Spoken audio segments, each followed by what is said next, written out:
Dear students, आज हम question number 4 करेंगे।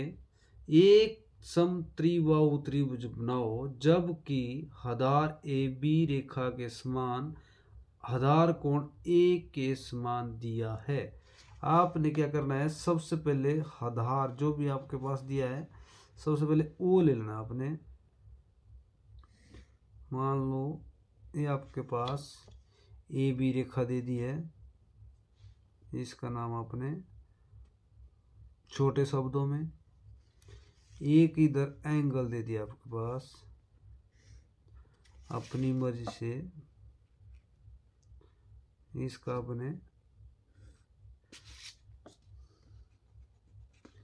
जो एंगल है इसका नाम आपने ए दे देना है। अब ये बोल रहे हैं एक समद्विबाहु, समद्विबाहु मतलब उसके दो एंगल और दो भुजाएं बराबर होंगी। तो देखो, आपको अगर परिभाषा आती है तब भी कर पाएंगे आप, ऐसे ये कभी क्वेश्चन नहीं होता है।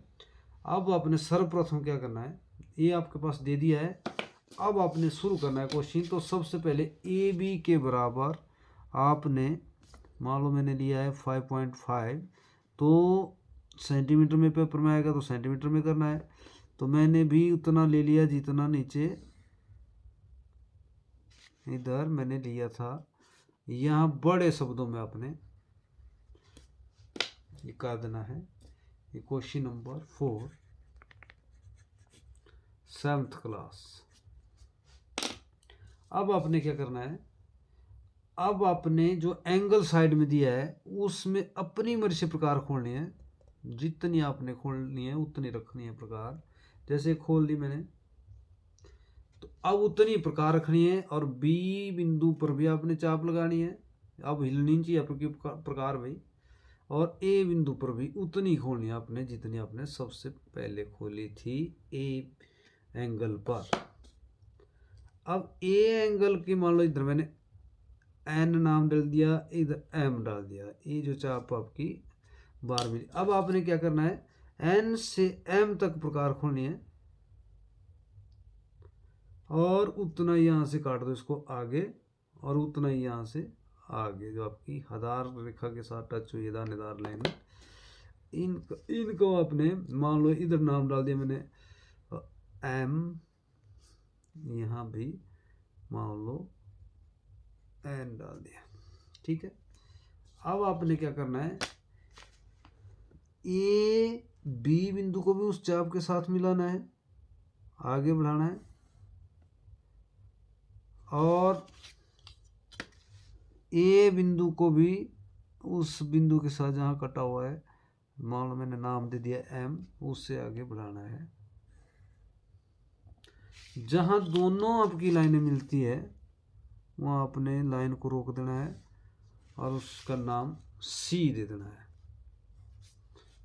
अब आपका देखो क्वेश्चन,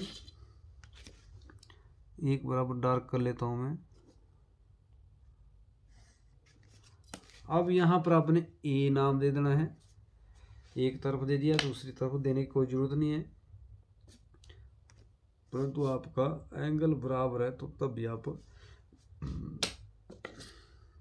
अब जांच करते हैं। अब बी से सी तक जितनी आपकी लाइन है उतनी आपकी ए से, ये देखो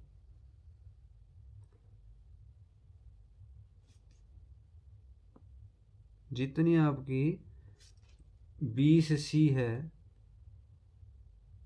उतनी आपकी ए से सी है। ये आपकी दो भुजाएं, मान लो ये आपकी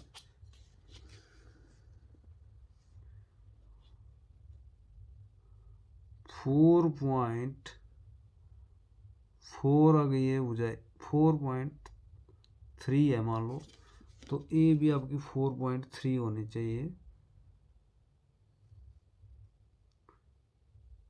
ये देखो इधर 4.3 सेंटीमीटर, तो ये भी आपकी 4.3 सेंटीमीटर। बोलने का मतलब समद्विबाहु त्रिभुज का मतलब इसकी दो भुजाएं बराबर रहेगी और दो एंगल इसके बराबर रहेंगे। एंगल तो हमने बराबर ले लिए नीचे, तो इसकी भुजा भी बराबर आ गई अपने आप। Thank you.